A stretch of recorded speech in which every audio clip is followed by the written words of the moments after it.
quickly because it is a competition. Okay, so true, false, not given. We have up to 7 statements. But please look at a few first of them, and then we'll check to see whether you have the correct one for 7 questions. First of all, I think that you should look at your friend's answer to see whether you have the same or the different one. And then from that, we will see whether we are correctly or. So you are the very first one to submit. Can you tell the whole class what is your answer for number 1? One is false. Yeah, number 1 is false. Polar bears suffer from various health problems due to the buildup of fat under their skin.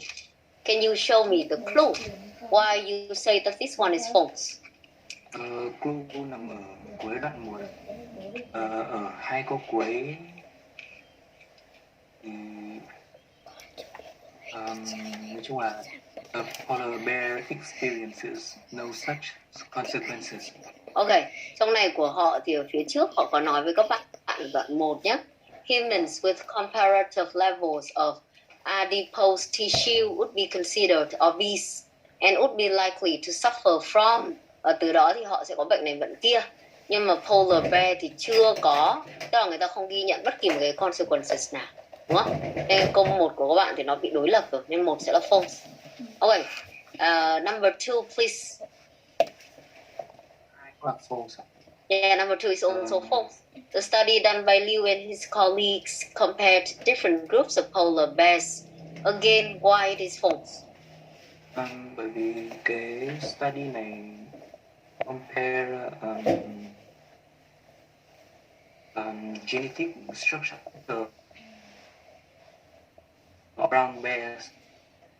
Yeah, so we have the comparison and we have the closest relative of the polar bears and the brown bears rather than we have the different groups of polar bears. Không phải là 2 nhóm khác nhau của polar bears mà mình đang có 2 nhóm khác nhau mặc dù là chúng gần với nhau. Thì cái này nó cũng các em phải lưu ý này là chúng ta sẽ cần phải tìm được chi tiết đối lập nhé. Nên những cái câu false này là những cái câu rất là quan trọng để thể hiện là ở trong bài nó nói A nhưng mà cái kia nó phải là A trừ kiểu thế. Chứ không phải là bọn mình không thấy chi tiết đâu ạ. Cho nên mặc dù ở đây là từ 1 đến 7 thì nó sẽ dễ hơn. Nhưng những chi tiết bạn chỉ ra thì mời các em cũng follow. Okay, number 3. 3 not given. Yeah, number 3 is not given. Number 4. True. Yeah, number 4 is true. Polar bears are able to control their levels of bad cholesterol by genetic means. Can you show quickly where is that? In Iraq to Liu and his colleagues found the polar bears had a gene known as APOB, which reduces levels of low density lipoproteins, a form of bad cholesterol. Ok, ở trong này thì họ nói rõ là họ phát hiện ra là cái bọn polar bears này có một cái gene và được biết tới như là một cái cách để có thể giảm thiểu được cái bad cholesterol. Nên câu này là câu chính xác ạ. Ok, number 5.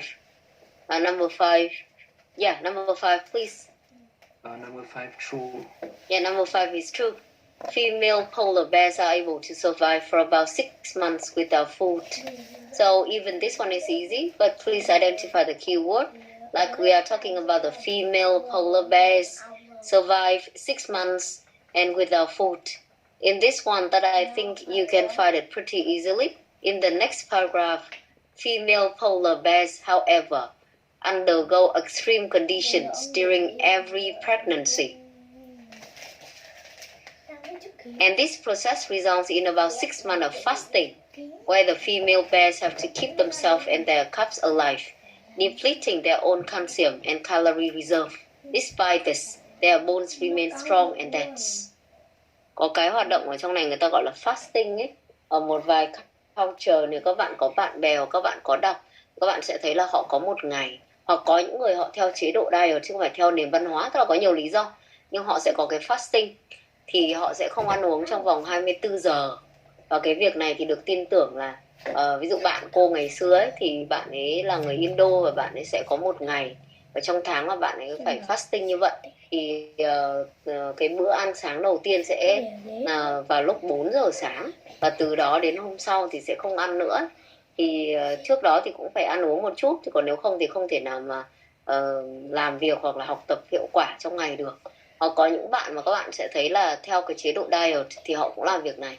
Và một trong cái lý do của việc đó là sẽ làm cho cái digestion, cái tiêu hóa nó trở nên tốt hơn. Đấy là một trong lý do mà họ có nói thôi. Thì cái này mình giải thích một chút. Nên các em sẽ có cái cụm là results in about 6 months of fasting. Okay, so number 6.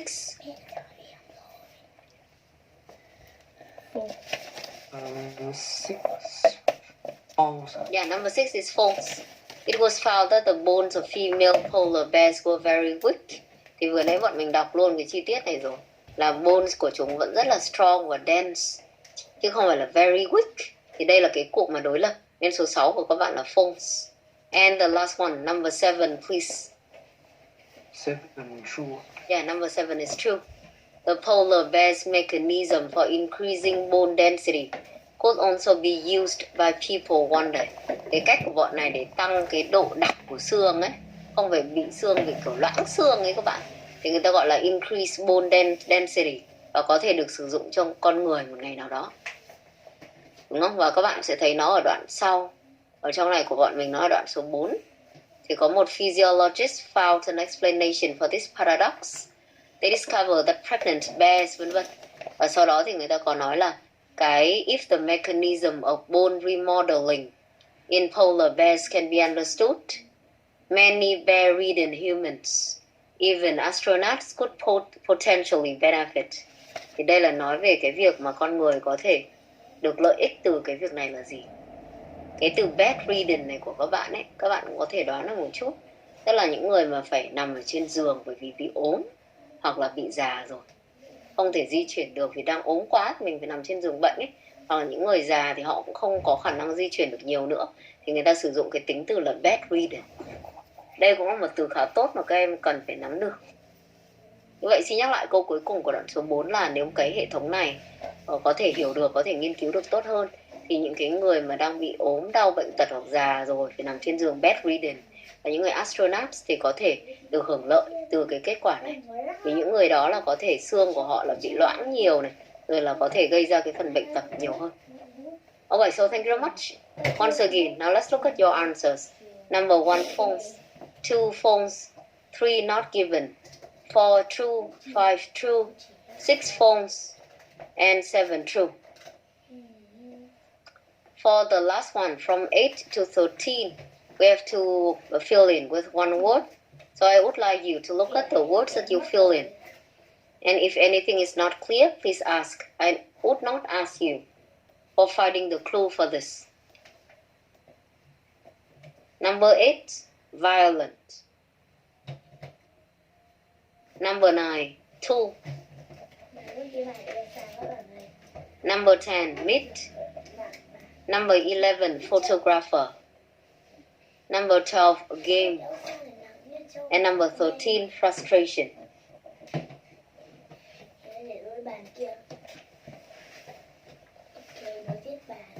Okay? Violent, tool, meat, photographer, game, and frustration. Okay, so very quickly class, we still have paragraph number 2. Và trong này thì các em thấy cái sự rõ rệt đó. Tức là mình nhìn vào câu trả lời thì mình thấy là hầu hết các bạn có khả năng ít nhất là hoàn thành được rồi ạ. Trong cái thứ hai nữa là thì cũng có bạn bị sai câu này câu kia. Nhưng mà trong cái phần này của bọn mình hy vọng các em sẽ làm tốt hơn so với phần số 3. Còn bài số 2 thì về nhà các bạn tự hoàn thành. Được chưa? Chúng ta không còn nhiều thời gian nhưng mời các em sẽ nhìn nốt vào một cái phần nữa của chúng ta là cái phần listening số 8 mà mình có chuẩn bị. Ở đây thì nó có một cái full test một lần nữa. Tuy nhiên thì chúng ta sẽ nhìn vào một test thôi. Được chưa? Chúng ta nhìn vào một section thôi. Và những cái phần khác thì các em sẽ nhận được cái phần audio và các em sẽ tự hoàn thành tại nhà. Trong phần này của bọn mình ấy thì chúng ta có và các em nhìn luôn, nhìn nhanh nhé. Trong này của bọn mình có cái phần listening thì mình muốn các em nhìn vào phần số 4. Trong phần số 4 này của bọn mình ấy thì các em sẽ thấy là mọi khi thì mình có phần note completion Thì phần 4 này khá đa dạng, nên chúng ta sẽ giải quyết phần 4 này trước ở trên lớp. Và những cái phần khác thì mời các em sẽ về nhà tự xem. Okay, from question 31 to 40, complete the notes below. Write no more than 3 words or a number for each answer. Ok, nhưng sau đó của bọn mình thì các em sẽ thấy nhiều format khác nhau, nó không giống như mọi khi. Là chúng ta có thể có cái notes không thôi, nhưng ở đây họ chia ra từ 31 đến 35 và sau đó là 36 đến 40. Tuy là cùng là phần điền. Ok, so I won't play the recording and please listen to the part 4 in the listening and we'll check the answer after that.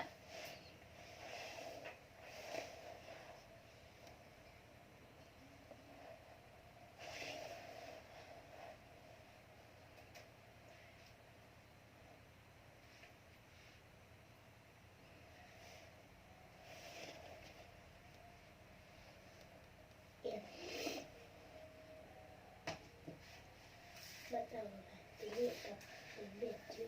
Tôi làm đến mấy mà tôi làm hết tuần 22 rồi thì cô sẽ không ra bài. Tuần 20 với tuần 21 là hết. Đến tuần 23 rồi mình đào ta mới đến tuần 20 rồi. Cho tự đi. Cái này là luyện tập toán. Now listen carefully and answer questions 31 to 35. We are going to look today at some experiments that have been done on memory in babies and young children.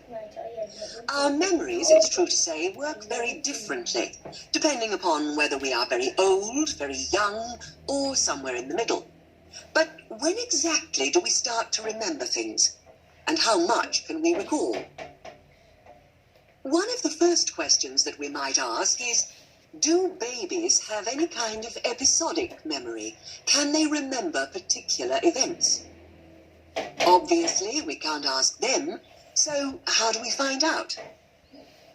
Well, one experiment that's been used has produced some interesting results.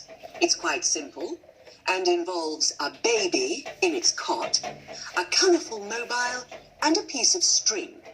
It works like this. If you suspend the mobile above the cot and connect the baby's foot to it with the string, the mobile will move every time the baby kicks. Now you can allow time for the baby to learn what happens and enjoy the activity. Then you remove the mobile for a time and reintroduce it sometime from 1 to 14 days later.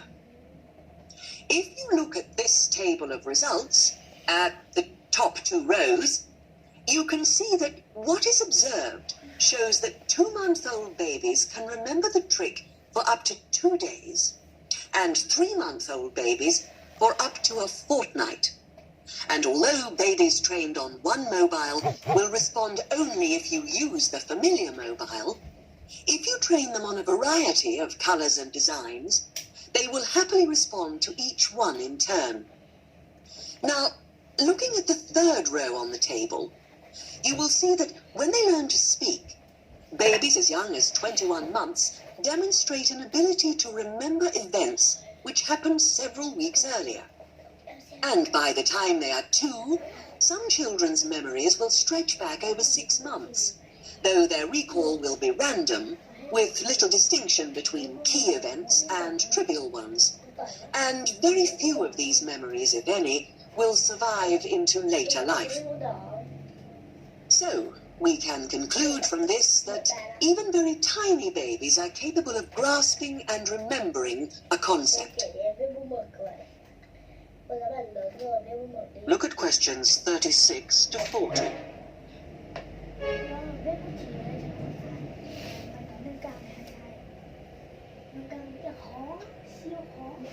Phật này chị đừng có làm sai. Làm sai đi thầy ba. Hả? Làm sai được thầy ba. Mai. Now answer questions 36 to 40. So, how is it that young infants can suddenly remember for a considerably longer period of time? Well, one theory accounting for all of this, and this relates to the next question we might ask, is that memory develops with language. Very young children with limited vocabularies are not good at organizing their thoughts. Though they may be capable of storing memories, do they have the ability to retrieve them? One expert has suggested an analogy with books on a library shelf. With infants, he says, it's as if early books are hard to find because they were acquired before the cataloguing system was developed. But even older children forget far more quickly than adults do. In another experiment, several 6-year-olds, 9-year-olds, and adults were shown a staged incident. In other words, they all watched what they thought was a natural sequence of events. The incident went like this. A lecture, which they were listening to, was suddenly interrupted by something accidentally overturning. In this case, it was a slide projector. To add a third stage and make the recall more demanding, this accident was then followed by an argument. In a memory test the following day, the adults and the 9-year-olds scored an average 70%, and the 6-year-olds did only slightly worse. In a retest 5 months later, the pattern was very different. The adults' memory recall hadn't changed, but the 9-year-olds had slipped to less than 60%, and the 6-year-olds could manage little better than 40% recall. In similar experiments with numbers, digits...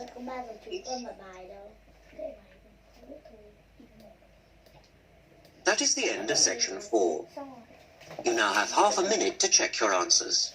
Okay, so class, please write down your answer as quickly as you can. And then we'll check quickly for this. 31 to 40.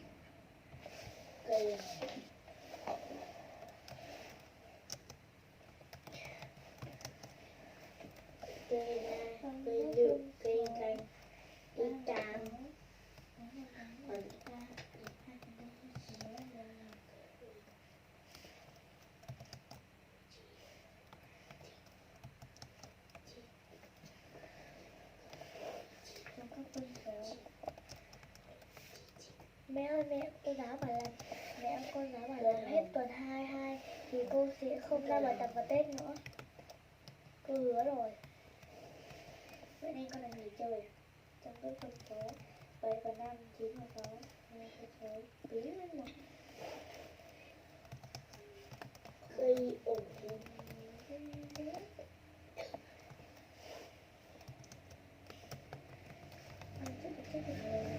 Trong các phân số 9 phần 8, 3 phần 7, 4 phần 2, 15 phần 6 bằng 15, 15 phần 15, hỏi dễ. Rồi theo đó, sẽ phải lập hình chữ ông kinh lên luôn.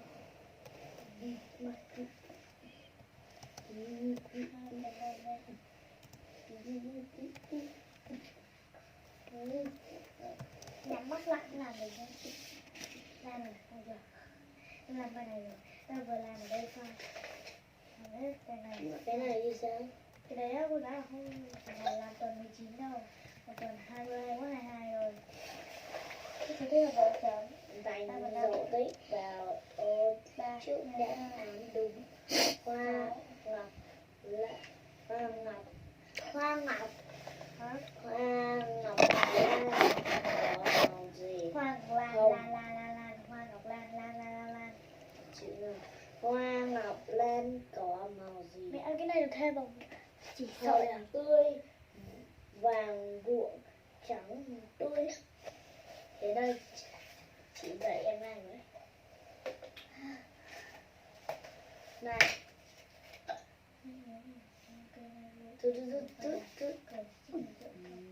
Okay, others, be quick. I think that I have received from work already.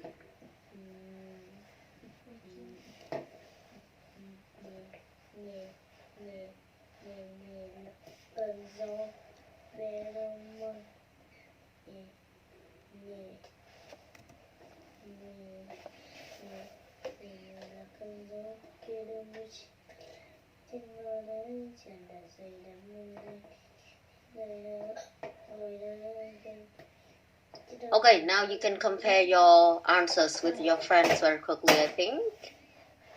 I see we have some differences. Anyway, so for 31,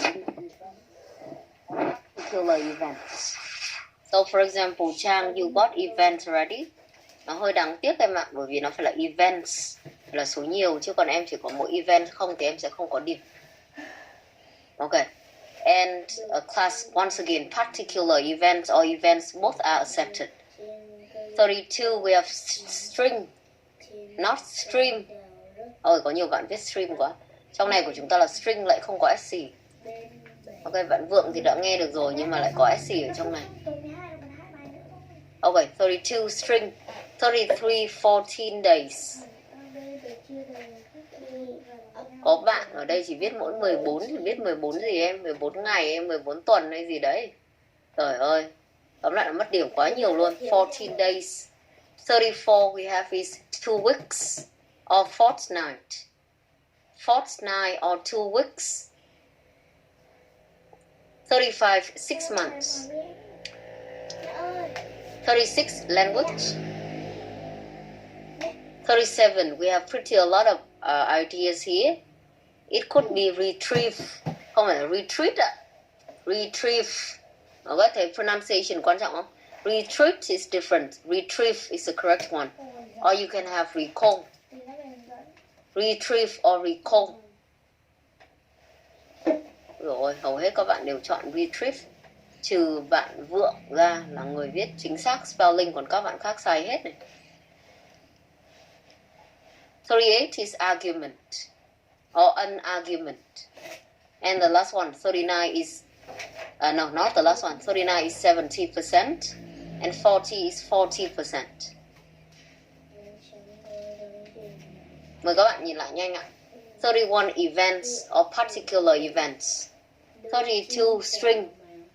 33 14 days. 34 fortnight or 2 weeks. 35 6 months. 36 language. 37 retrieve. Look at the spelling on the screen, or else most of you have got it wrong. 38 argument. 39 70% and 40 is 40%.